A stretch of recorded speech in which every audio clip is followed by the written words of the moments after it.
Okay, good afternoon, everyone, and you're very welcome to today's Irish Studies Seminar. As usual, we have an audience online through Teams, and with audience here in the room as well. So it's a great pleasure for me to welcome today's speaker, who's Dr. James Quinn. Know some people in the room. James is former editor of the Dictionary of Irish Biography, which a project he joined in 1995, and which he played a key role leading in the lead up to its launch in 2009. In 2012, he was the DIB's managing editor until his retirement in July 2022. He's written more than 270 entries for the dictionary, and also written more kind of long-form biographical studies of well-known Irish and nationalist figures, including the United Irishman Thomas Russell in 2002, and the Young Irelander John Mitchel in 2008. He's also published a study of the writings of the Young Irelanders, Young Ireland and the Writing of Irish History in 2015. And James' most recent book is a study of association football in Ireland, No Foreign Game, Association Football and the Making of Irish Identities, published by Irish Academic Press in 2023. It's very accessible and a very impressive study of not just of the kind of sporting history of football in Ireland, but also of its relationship with political and national identities. And that's the subject he's going to speak to us about today, specifically the issue of Irish soccer and the rhetoric of unity, 1973 to 93. Where did it all go wrong? So, James, very welcome. Thank you, Peter. Thanks for all that. And thank you all for coming here on this beautiful spring afternoon. It's quite a while since I've been in Queen's, so it's nice to be back here again. So thank you to the Institute of Irish Studies and to Peter for the invitation to speak. Okay, well, look, one of the reasons why I was attracted to write a book on Irish soccer is that its history has more than just sporting significance. Perhaps because its most dedicated supporters were generally to be found in the same working class communities who are usually in the front lines of political protest, it has often replicated the divisions of wider society. This was clearly the case with the split in Irish soccer that was initiated in 1921. For those outside Ireland, the existence of two separate international soccer teams from the mid-1920s was one of the most visible signs of political partition. Foreign observers, who mostly had only a vague understanding of the precise level of national sovereignty of the Irish Free State, gained a greater appreciation of its political independence when they saw its football team play against continental powers such as Italy, Hungary, and Germany in the interwar period. In contrast, the IFA senior team concentrated almost solely on the British Championship and did not play a full international against continental opposition until 1951. All too often, the partition of Irish soccer is seen as a lamentable and avoidable development that disadvantaged both parties and cried out for resolution. What is rather less appreciated is that by freeing the FAI from the dominance of the UK football associations, it also offered considerable opportunities for national self-assertion. The fact that the FAI team was able to participate in the earliest FIFA competitions was of real importance in securing greater official recognition for a sport regarded by some in government and state bodies as at odds with the Gaelic ethos of an independent Ireland. Some of the official distaste or indifference towards soccer eased when the FAI demonstrated that its national team could fly the flag for the new state and alert the rest of Europe to the fact that it was a genuinely independent polity, separate from the UK. As was often the case in politics, the exercise of sovereignty took precedence over the constraints and compromises of unity. For the Belfast-based IFA, to an even greater extent, unity was never the first item on its agenda. It viewed the FAI as an illegal secessionist body and assumed that, starved of international recognition and competition, it would in time come to its senses and seek reunification. The IFA's international status was not seriously affected by the secession. Its close links with the other UK associations continued, and it participated annually in the British Championship, which it regarded as the world's most prestigious competition. Furthermore, its international team was in no way weakened by the split, and until 1950 included players born in the 26 counties as before.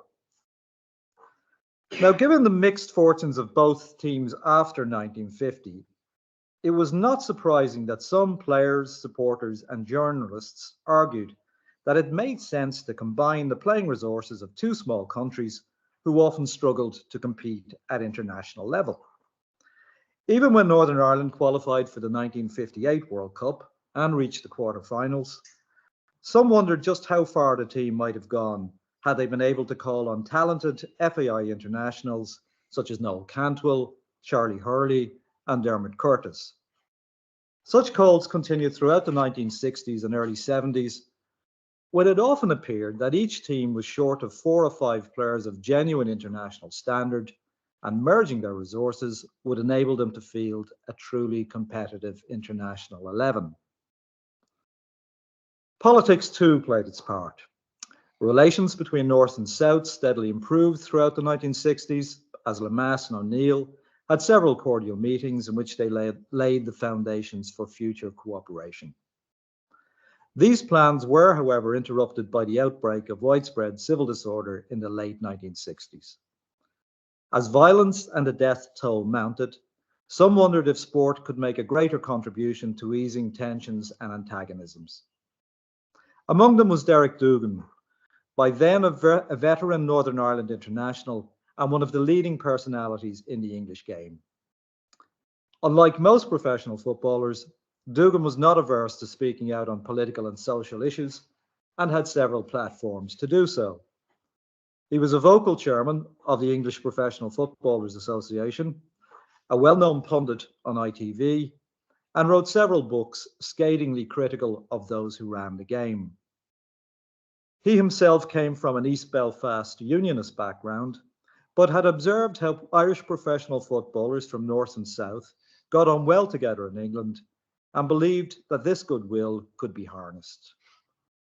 In early 1973, he and John Giles, the outstanding figure on the FAI international team, managed to secure a match in Dublin between an All-Ireland selection and the world champions, Brazil.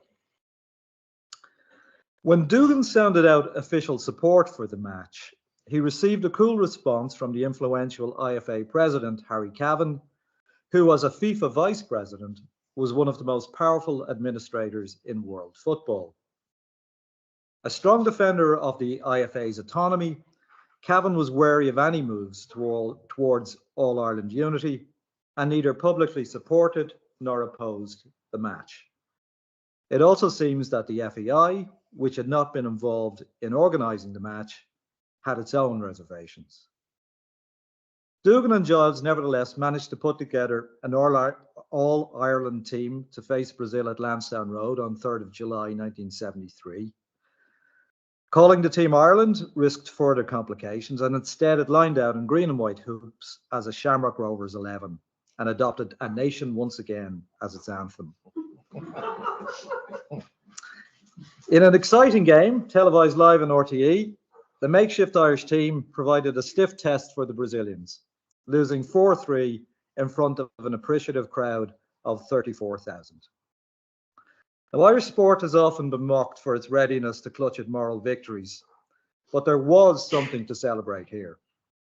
The game was a rare shaft of light in a dark period, and the public and press responded with enthusiasm.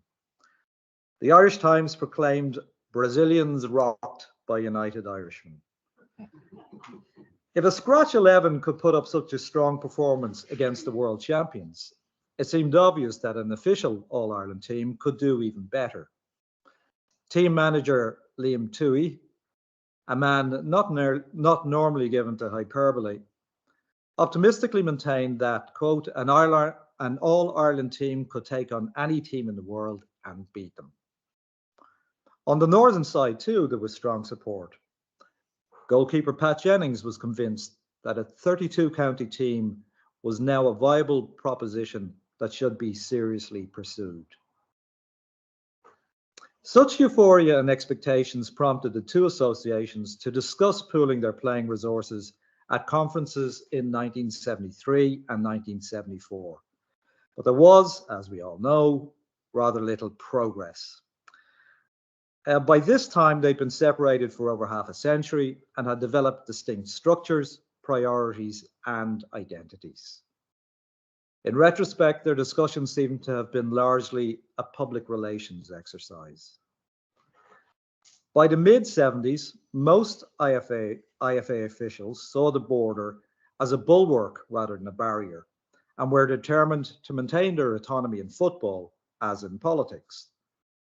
After he broached the prospect of an All-Ireland team with the IFA, Dougan never again played for Northern Ireland and was convinced that his selection had been vetoed by senior officials. Whether or not this is true, it is instructive to consider just how little progress was made. The two sides could not even agree to commission a report to examine the viability of an All-Ireland team or set up a standing committee to investigate the matter further, the usual half measures resorted to by administrators when they wish to appear to be doing something. Relations between the two associations remained polite but distant, and they usually had as little to do with each other as possible. Indeed, it would be 1999 before the two associations could even arrange a friendly match between their full international teams, when they finally met in Dublin to raise funds for the victims of the 1998 Omagh bombing. Because of this, official inertia has generally been seen as the main barrier to progress. Officials were, of course, well aware that greater unity might entail sweeping administrative changes, including a need for fewer officials. And since the negotiations were carried out by those who had most to lose, it was perhaps no great surprise that they made little headway. This was very much the attitude taken by most players, journalists, and supporters who favoured a 32 county team. Now, this clearly contains some truth, but the story is rather more complicated than simply one of administrative self-interest. If, for example, we look at the contention that international players from North and South overwhelmingly supported the idea of a 32 county team, the evidence is far from conclusive. Some Northern Ireland players from a nationalist background were clearly in favour of unity, but most were decidedly reticent on the subject, particularly during their playing careers. And as for players from a unionist background, there seemed to have been relatively few who shared Dougan's enthusiasm for unity. Brian Hamilton, for example, who played in the match against Brazil, later made clear that he was far more attracted by the prospect of playing the world champions than of laying the foundations for an All-Ireland team. Danny Blanchflower, particularly during his time as Northern Ireland manager in the late 70s, was another who was lukewarm about the prospects of unity, believing that the disruption and controversy involved would outweigh the advantage of being able to select from a wider pool of players. And in terms of supporters, while many Southern supporters were well disposed towards the prospect of a 32 county team, this sentiment was largely aspirational and was rarely expressed with any great commitment. It's noteworthy, for example, that it had produced no organisations, campaigns, protests, or any real attempt to put pressure on the FAI. As for Northern Ireland supporters, most were either unenthusiastic or strongly opposed. Harry Cavan put it bluntly when tentative negotiations with the FAI broke down in 1980, declaring that, quote, "The plain truth of the matter is that the people of Northern Ireland do not want an All-Ireland team, and we are acting on their behalf." The divided nature of Irish soccer was thrown into sharp focus when the two teams met for the first time in a European Championship qualifier at Lansdowne Road on 20th of September 1978. Amid fears that such a match might be accompanied by crowd trouble, or even paramilitary violence, there was little celebration. One commentator described it as, quote, the worst thing that could possibly happen to soccer in this country. By this time, the Northern conflict had lost some of the murderous intensity that had prevented the playing of international matches in Belfast up to 1975. But violence still continued, claiming over 400 lives in the 2 previous years. An estimated 8,000 Northern Ireland supporters travelled to Dublin, and Gardaí mounted the largest security operation ever seen in the city for a sports event. The 2 managers, Danny Blanchfleur and John Giles, went out of their way to downplay the match's significance, and the only national anthem played by agreement was Aron Levian. Inside the ground, the atmosphere was tense but mostly peaceful, although afterwards there were scuffles and stone-throwing incidents around Lansdowne Road, quelled only by a Garda baton charge. The game itself was a dour 0-0 draw that failed to match the fixture's historic significance. Both teams seemed rather intimidated by the occasion and played within themselves. Liam Brady, for example, found it, quote, stupid and senseless that 2 Irish teams were trying to deny each other the opportunity to qualify for an international tournament.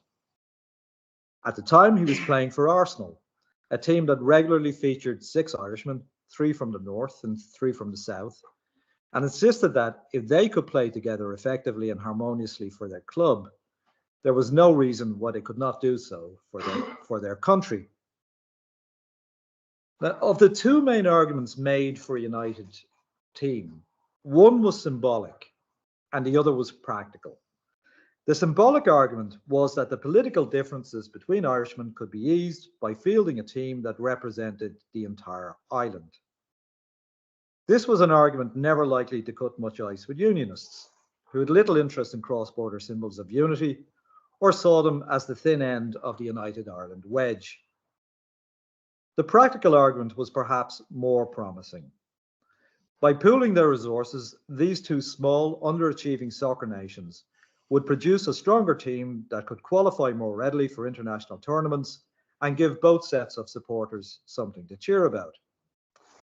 After all, at the IFA's annual meeting in 1979, even Harry Cavan surprised his colleagues by declaring that having, quote, 2 teams in a small country like this was nonsensical.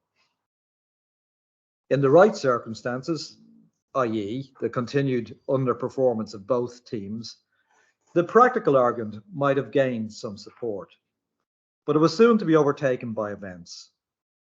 In March 1980, Billy Bingham became Northern Ireland manager for the 2nd time and would remain in charge for the next 13 years. Under his leadership, the team enjoyed its greatest period of sustained success, winning the British Championship outright in 1980 and 84 and qualifying for the 1982 and 86 World Cups. During the 82 tournament in Spain, the team performed well above expectations, beating the host country, advancing into the 2nd round, and generally impressing observers with their team spirit and attacking football. 4 years later, they qualified again, and although they could not quite repeat the heroics of 82, they still performed creditably. Harry Cavan no doubt reflected the attitude of most Northern Ireland supporters when he remarked that with such achievements, who needs a united Irish soccer team? Well, when he made that remark, the answer from many players and supporters south of the border could well have been, we do. But this too was soon to change.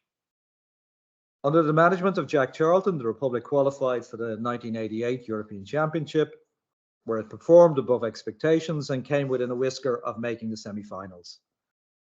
It soon built on this achievement and went on to emulate Northern Ireland by qualifying for successive World Cups in 1990 and 94, reaching the quarterfinals in the former and the 2nd round in the latter. In doing so, the team inspired unprecedented levels of communal pride and celebration and a level of enthusiastic national solidarity probably never seen before in the history of the Irish state. Now, as we all know, to qualify for the 94 tournament, the Republic needed to secure at least a draw against Northern Ireland at Windsor Park on 17th of November 1993. in what would prove to be one of the most notorious matches ever played on Irish soil. This provided a vivid illustration of the game's capacity to unleash pent-up tensions and deep-seated tribalism, and for many Southerners contrasted sharply with the joyful celebrations associated with the Republic's previous success. It was a fixture that could not have come at a worse time.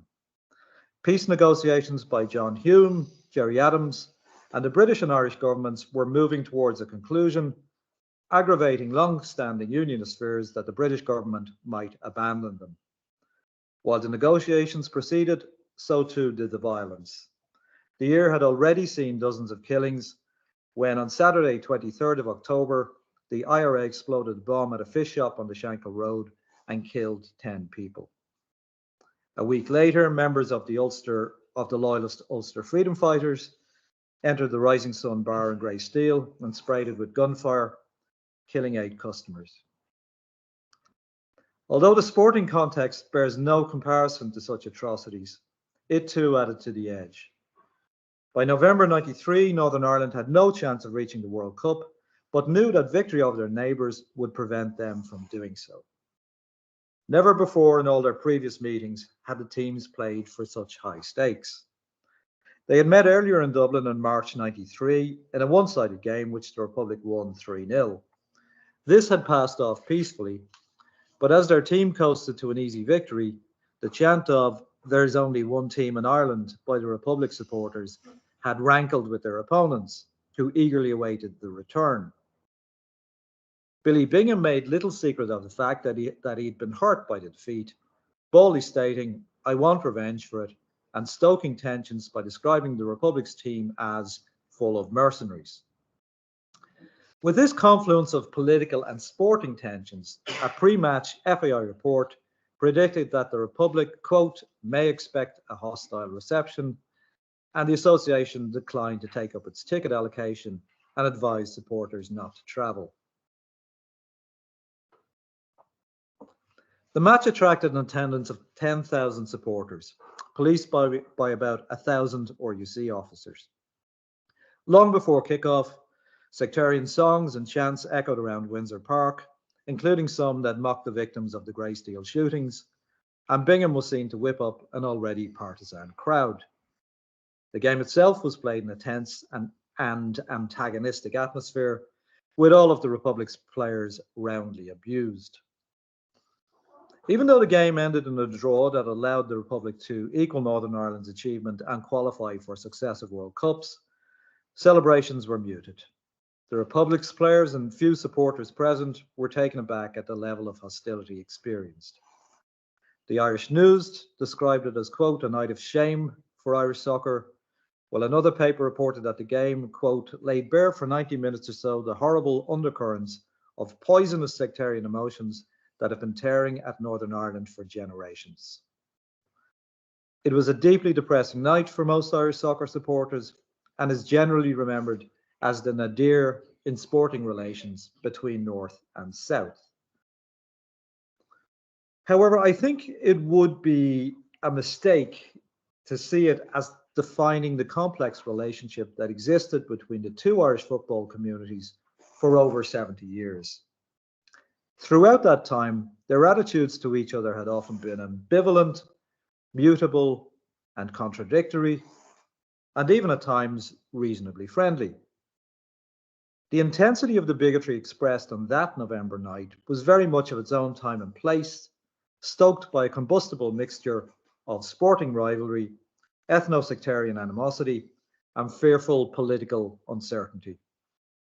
Any narrative that would see the prospects of unity in Irish soccer looming large in 1973, before finally succumbing to a fatal blow 20 years later, would be a simplistic one.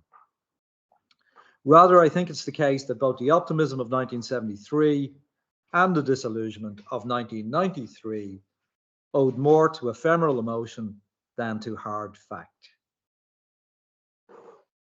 With the Republic's successes of 1988 to 1990, calls for an All-Ireland team had already grown much fainter long before the Windsor Park match. and were usually given voice by politicians or well-meaning observers who had only a passing interest or understanding of the game. These years also saw increasing numbers of Northern nationalists supporting the Republic's team, some undoubtedly with reservations, but they still formed a vocal and committed element in the team's following. In the years that followed, partly in keeping with the rather more permissive attitude to national identity enshrined in the Good Friday Agreement, increasing numbers of players from nationalist backgrounds born in Northern Ireland began to play for the Republic. In 2007, Darren Gibson became the first player born in Northern Ireland to play for the Republic since 1946, and in subsequent years, he was joined by others such as Mark Wilson, James McLean, and Shane Duffy. The effect of this has been to provide Northern nationalists with a team they can more readily support and dilute calls for a merger between the IFA and FAI within that community. No other sport mirrors political developments quite like soccer in Ireland. In both, some see partition as a natural development that reflects divided allegiances, while others see it as a lamentable aberration that further entrenches division and argue that unity is a natural and sensible solution that can be achieved through negotiation and goodwill. Such optimism has, however, sometimes shaded into wishful thinking, with a tendency to gloss over the divisions that prompted the split in the first place. The decision of the Leinster FA to secede from the IFA in 1921 was no opportunistic tantrum, but one based on deep-seated differences, some sporting, others political and cultural. Chief among them was national identity. The Leinster FA believed that the IFA essentially represented a British rather than an Irish national identity, and this was something they were unwilling to accept at a time when separatist nationalism had widespread public support in most of Ireland. And if nationalists initiated the split, its logic was soon accepted by unionists, and it remained solidly in place because it offered both sides opportunities for national self-assertion that would probably have torn all island structures apart. During the unity negotiations of the 1970s, this, it seems, was far more readily accepted by Northerners than by Southerners. The former often despairing of the attitude that unity could be decreed without taking into account the bitter divisions in Northern Ireland and on the island as a whole. By the 1970s, it was also the fact that the main interest groups in Irish soccer were generally content with the status quo. Chief among them were the two main domestic leagues and their senior clubs, North and South, even if, in comparison with the national associations, the domestic leagues had at least kept open lines of communication with regular representative matches. In the absence of international fixtures, these interleague contests were eagerly anticipated, and the first at Dalymount Park in March 1926 was attended by 18,000 spectators. During the Second World War, the two leagues met 11 times, sometimes attracting crowds of over 30,000. A generally friendly spirit prevailed during these games, with the fact that the teams represented different leagues rather than different states, toning down their national significance. They met regularly thereafter, usually at least once a year until 1970, when the Troubles intervened. Resumed in the 1980s and 90s, they sparked little interest, and the last of their 60 matches was played on the 1st of November year 2000 before a mere 350 spectators at Terryland Park in Galway. The history of cross-border club competitions has been similarly fitful, but perhaps retains greater potential for future cooperation between North and South. The situation in soccer can seem so anomalous because Ireland is represented by a single national team in most other sports. Advocates of unity particularly invoke the example of rugby, arguing that if rugby can successfully field a team that straddles two jurisdictions, then there is no reason that soccer cannot do the same. The history of soccer and rugby in Ireland are, though, rather different. with significant variations between most of those who played, watched, and ran the two games. For the first half century or so of its existence, most of the leading officials of the IRFU, North and South, were upper class, Protestant, often Protestant and Unionist. It was broadly accepted that the IRFU's headquarters should be in Dublin and that international matches be played at the Union's spacious stadium at Lansdowne Road. The International Selection Committee was broadly based, and most Irish rugby 15s usually featured a good mix of players from North and South, which ensured that their selection produced little of the rancour seen in soccer prior to 1921. It also helped that the IRFU's main all-Ireland focus was on the national team. Unlike the pre-split IFA, it did not run All-Ireland club competitions. Instead, the four provincial unions administered their own club tournaments, a situation that persisted until 1990, which avoided the worst of the recurrent friction and recrimination that eventually frayed the bonds between North and South in soccer.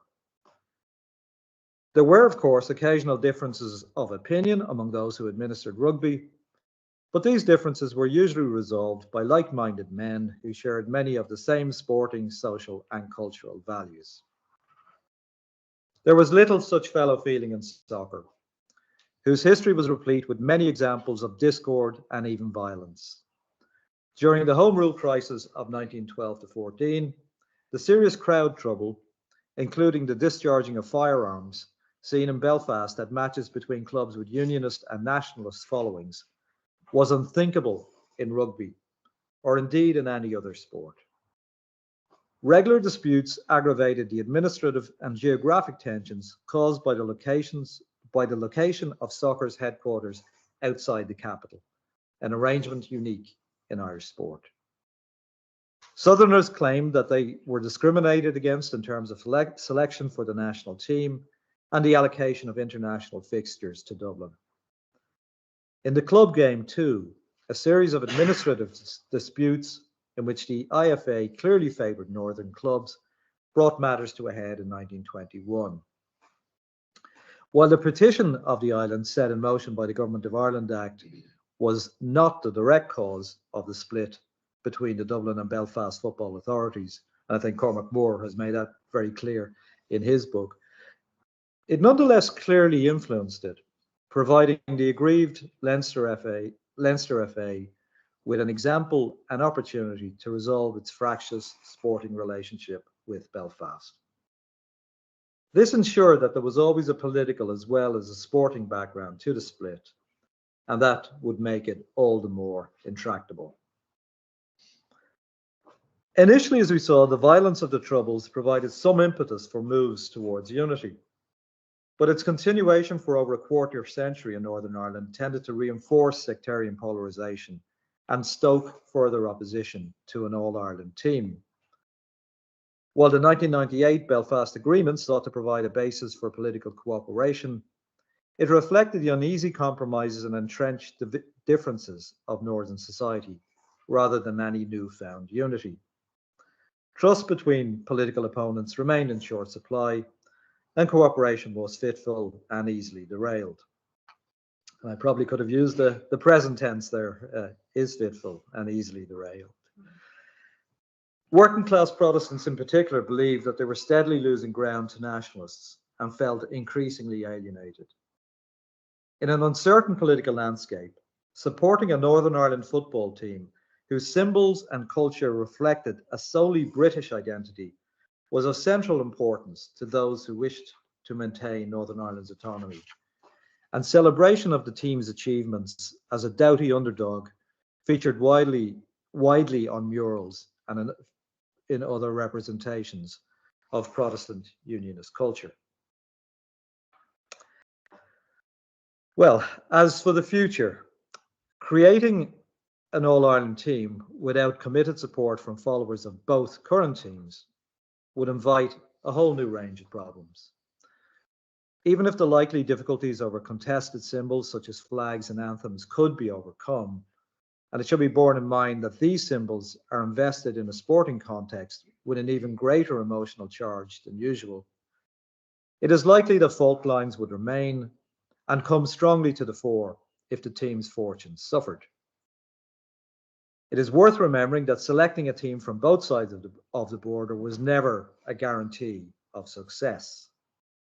In 1948 to 49, the last 2 years when this was done, the team's record was played 6, lost 6, scored 8, and conceded 30. Some commentators have suggested that unity in Irish football can only come about after a political solution to partition. And in recent years, demographic and political changes have given heart to those who aspire to a united Ireland. However, although the structures of soccer are clearly influenced by the wider political context, they do not necessarily depend on it. There is no guarantee that a political solution to Irish unity, which perhaps would involve some kind of federal arrangement, would automatically lead to a 32-county soccer team. As things stand, it would seem that support for the prospect is mostly rather aspirational and half-hearted, while opposition is still strongly entrenched. If it is ever to be realistic, a great deal of work would have to be done to undo the effects of 100 years of partition.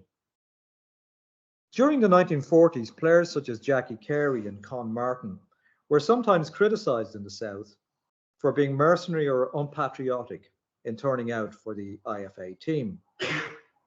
But a case can be made that they were doing more than their absolutist critics, whose rhetoric was that of unity, but whose punctilious actions invariably drove the two sides further apart. As with Irish unity, in political, social, and economic matters, the way forward for advocates of Irish soccer unity would seem to be one of starting the courtship rather than making immediate plans for the wedding. Thank you.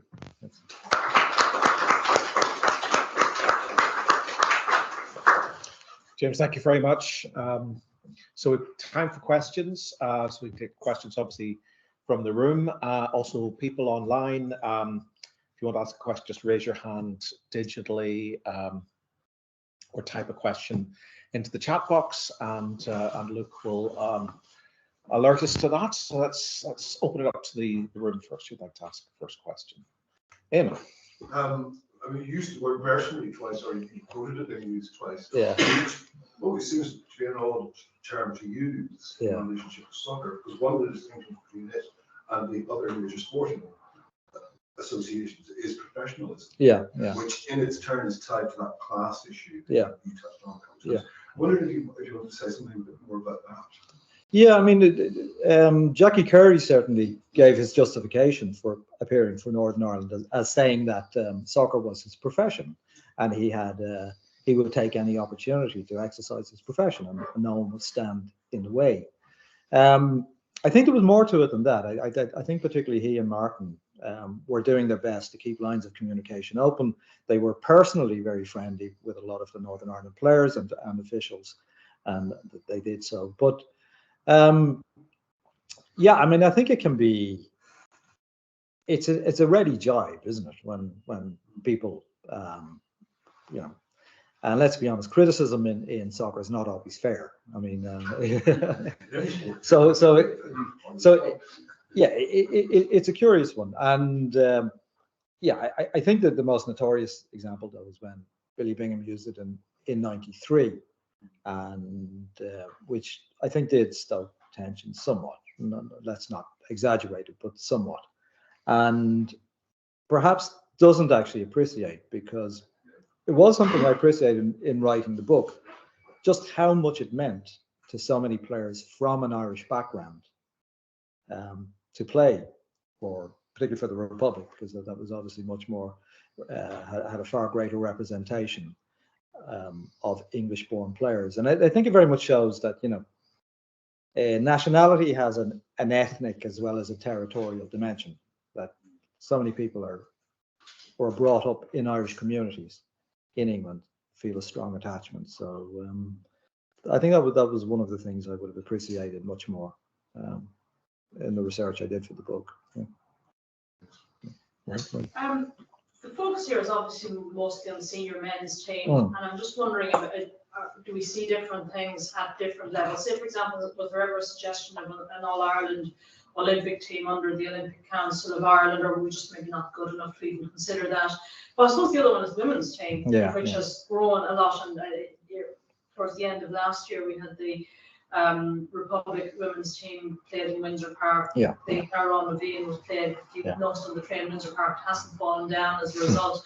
Underage, I know the mercenary thing had something to do with the Republic poaching the underage players that the Northern Ireland had developed. So I'm just wondering if you had a chance to look at other categories of the game outside the men's senior team, and if you saw anything else there.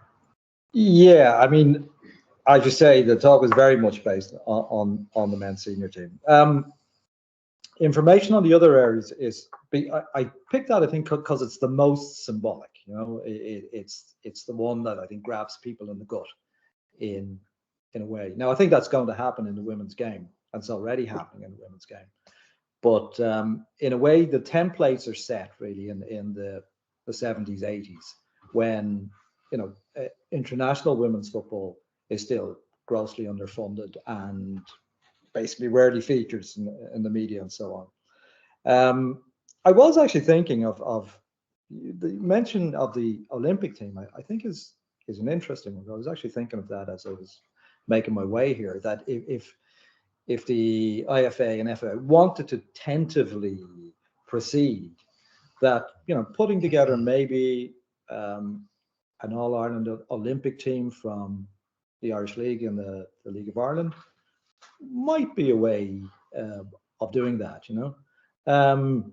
without frightening the general horses so much. And in a way that's what I think are the kind of steps that have to be taken, before you can do that.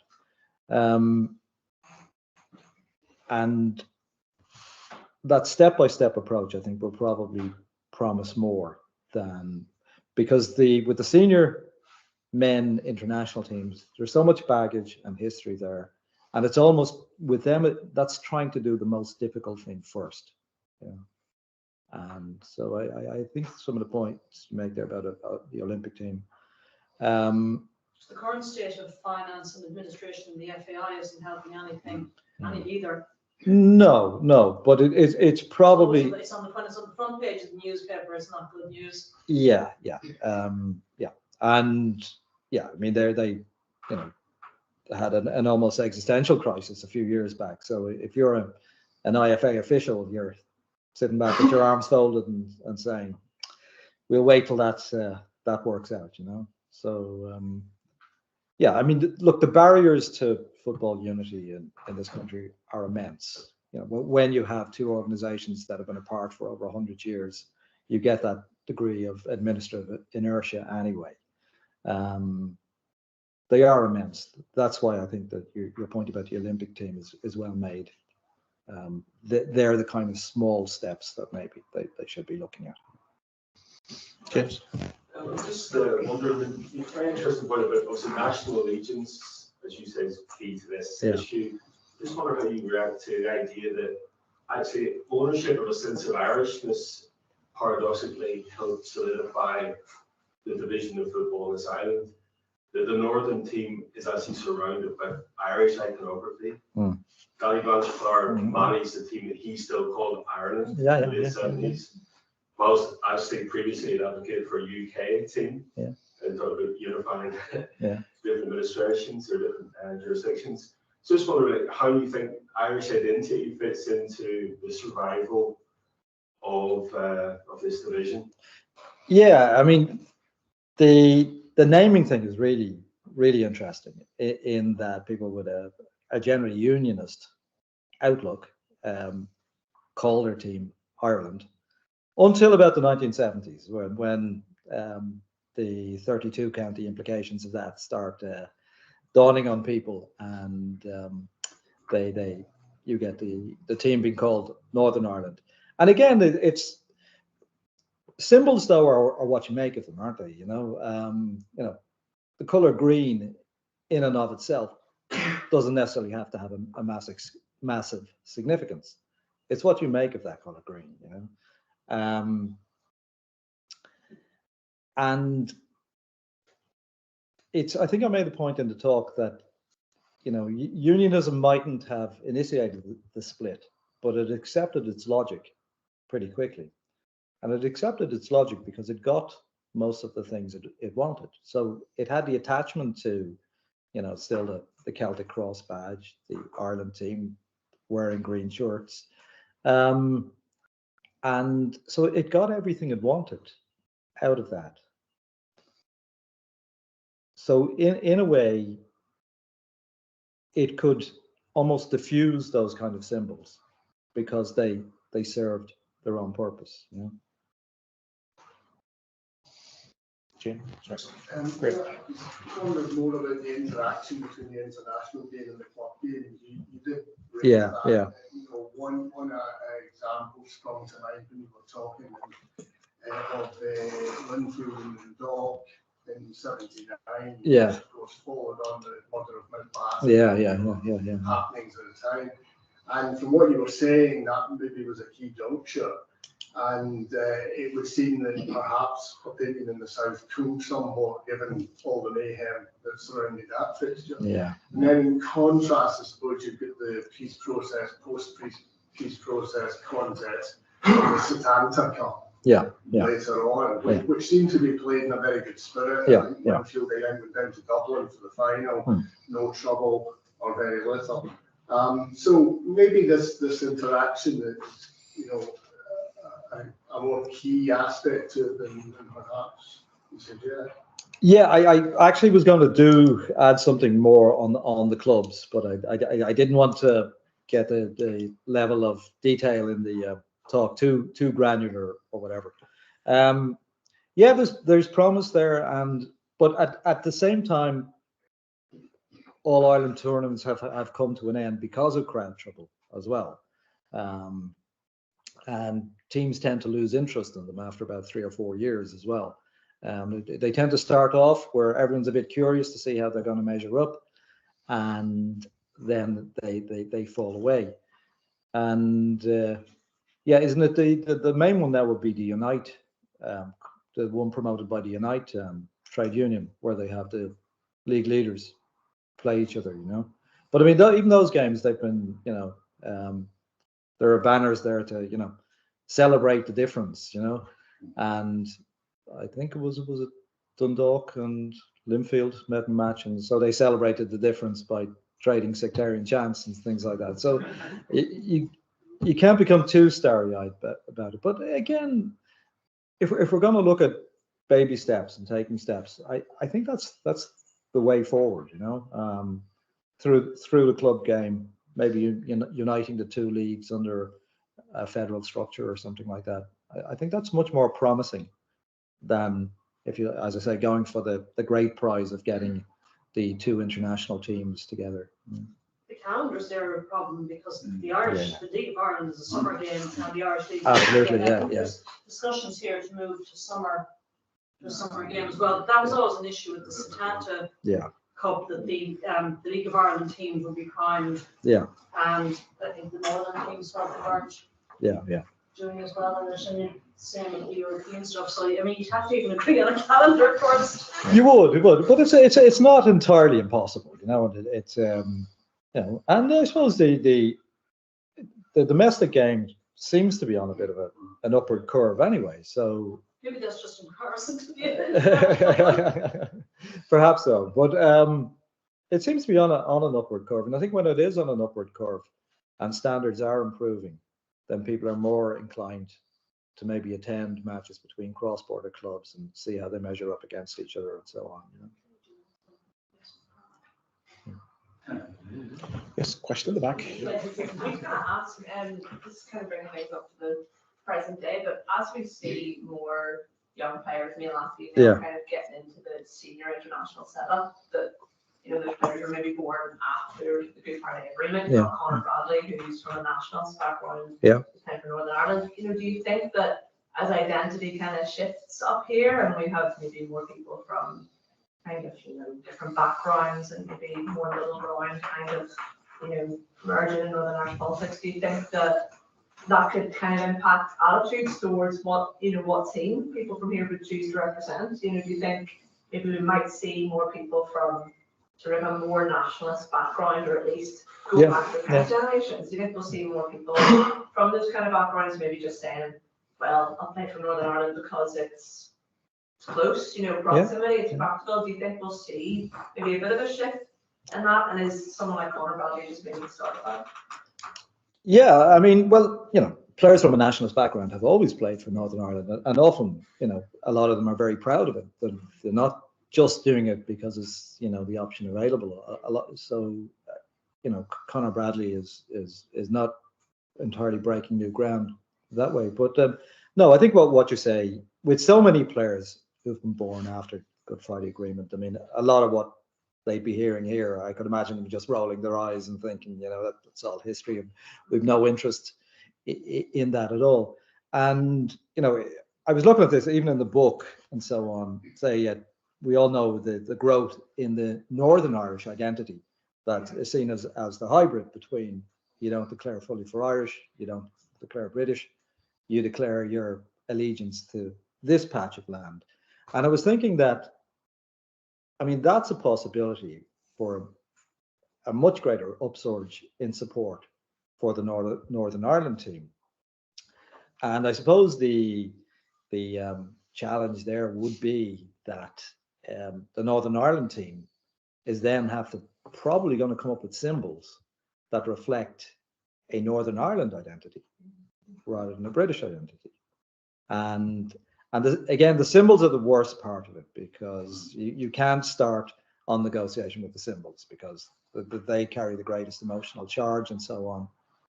But yeah, in answer to your question, I think there would have been a time when it might have been, considered laughable that the Northern Ireland soccer team could be seen as a way of easing cross-community tensions. But I don't think it's laughable now. I think there's definite potential there. Yeah. Trevor? Yes, if only the fans have been born after 1990. Because of course there's still residual ambivalence towards members of the nationalist community. Yeah. Jerry Armstrong, Martin Lane, great heroes. Neil Lennon and Anton Rubin, who unfortunately or unfortunately were playing for Glasgow Celtic. Yeah. The abuse they got. Yeah. And that there's still reverberations of that sort of underlying. Yeah. Not least at the last international match. Yeah. Which was just after the case when Park issue came to foot before again with the immortal, I don't know, you can stick your case with Park, etc. Which doesn't have a second line, by the way. So I was reminded then that there's still an underlying disaffection almost. In some quarters, right? Over the idea of an all-inclusive identity. Yeah, and just when you think it can't get any more complicated, along comes something like Casement Park, to add a whole new layer of complication. That's something great. Just the interest of balance, I mean, the Neil Lennon thing, of course, well known. What's not talked about so much is the abuse Rangers players receive it when their teams are playing the Republic of Ireland. Yeah.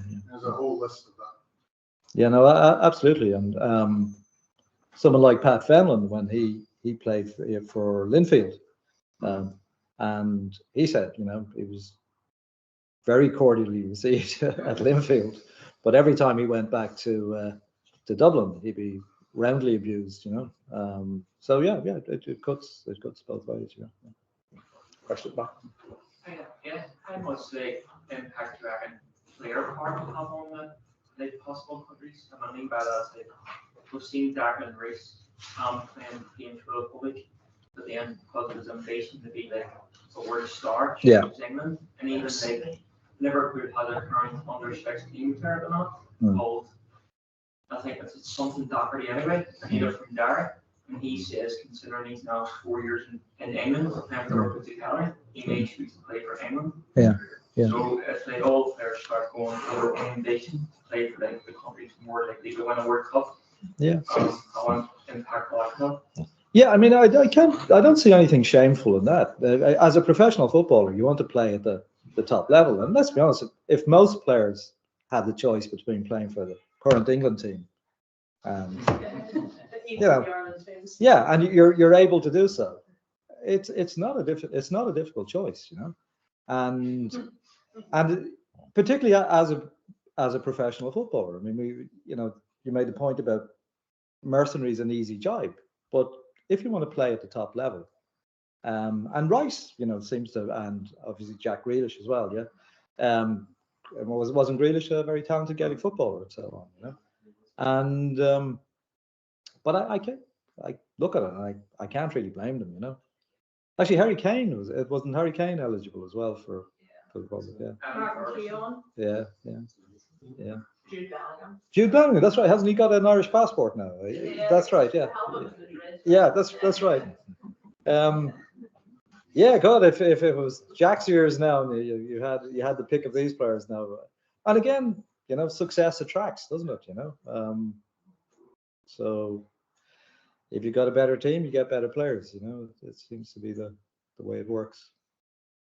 Peter, is there any chance that there would be opposition from the international authorities, UEFA? Yeah. So because we're talking as if that's not an issue, and I suppose it goes back to the original anomaly that there's even an England team, because I guess I know it's the same in rugby, again because of the fact that these games were invented in these islands, but I imagine soccer, football, whatever you want to call it, that could be more problematic. And does it set any precedent that the Catalans would love a team? I'm sure. Yeah. So that there might be a reason why FIFA would be very careful about that. They might want to reunite them for that reason, because they're the fewer teams then.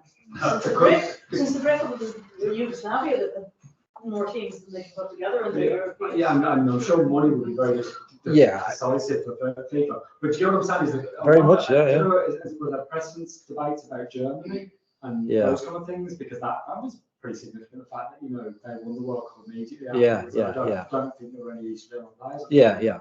But is there any? So we talked all about what's going on in the island. Is there a debate?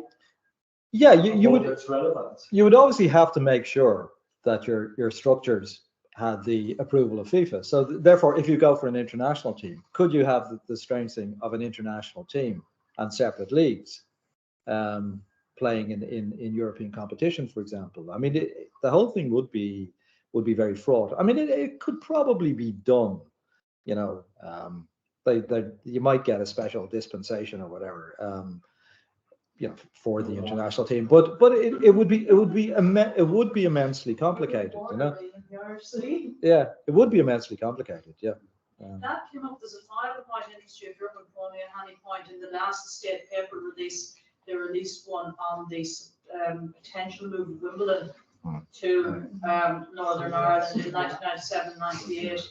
And that issue came up of of the interleague rivalry, because you would have had an English Football Association team playing in Irish Football Association territory. Now I know there's precedent with, say, Cardiff City and things like that, and with Derry City playing in the League of Ireland. But you've not only the international bodies, you've all those rivalries between the local organisations. Well, that file's well worth the read. Okay, right.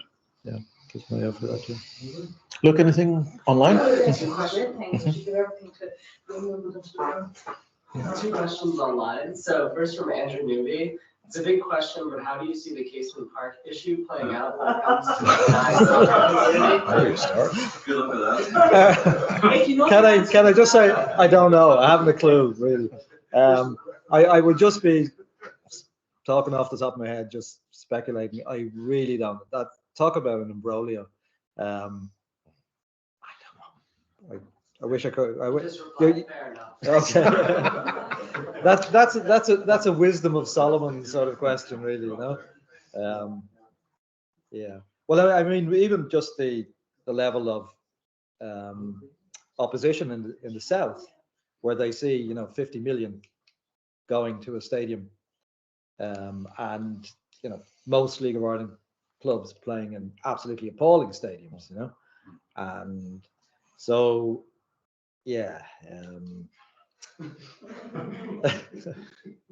who knows? That's a tough one.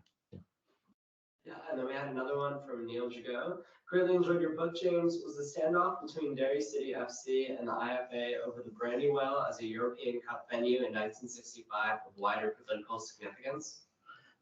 Well, yeah, I think it was, because it, for a lot of Derry fans, it showed that they weren't being treated as well as most other clubs. I mean, it was often said that the Brandywell, you know, it wasn't a stadium of light, but it wasn't a soccer slum either, you know, and that they perfectly could have had European Cup games there. So in building up the level of ill will, if you like, that eventually made Derry leave the league, yes, I mean, I think it certainly did.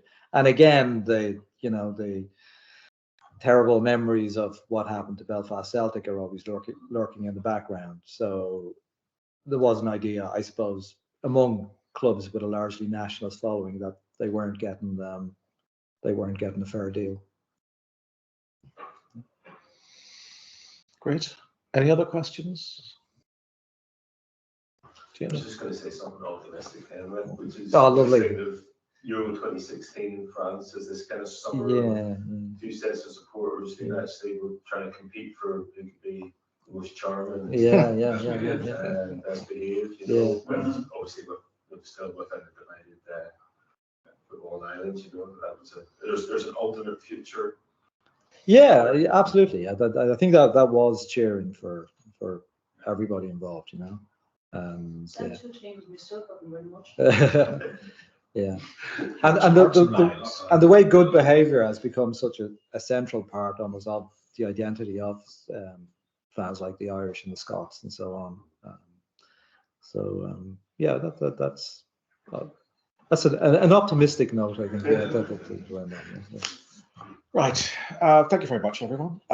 Just a reminder that James's new book is No Foreign Game: Association Football and the Making of Irish Identities, published by Irish Academic Press, available in paperback at all good bookstores for a reasonable amount of money. So if today's talk has stimulated your interest in the subject, that's highly recommended. So can we thank James for coming and sharing his research with us today? And then we have a couple more seminars before the Easter break. Next Monday, change of direction. We've got two speakers, Molly Quinn-Leach and Emer McHugh, both from Queen's, speaking on different aspects of Shakespeare and Ireland, or actually more specifically Shakespeare and Northern Ireland, the kind of culture of performance and production of Shakespeare in the north, and also Kenneth Branagh and the kind of different dimensions of national identity in Branagh's Shakespeare productions. So that's next Monday at 4:30 in this room. And then one final seminar before the Easter break, Pauline Colombier, who's from the University of Strasbourg in France, speaking on a subject related to her recent book. The title of her presentation is Women and Home Rule, Insights from Fictional and Non-Fictional Sources. So that'll be on the 11th of March, 4:30 in this room as well. Thank you all very much for coming, and hopefully see you at one of those or a later event. Thank you. Thanks, Will.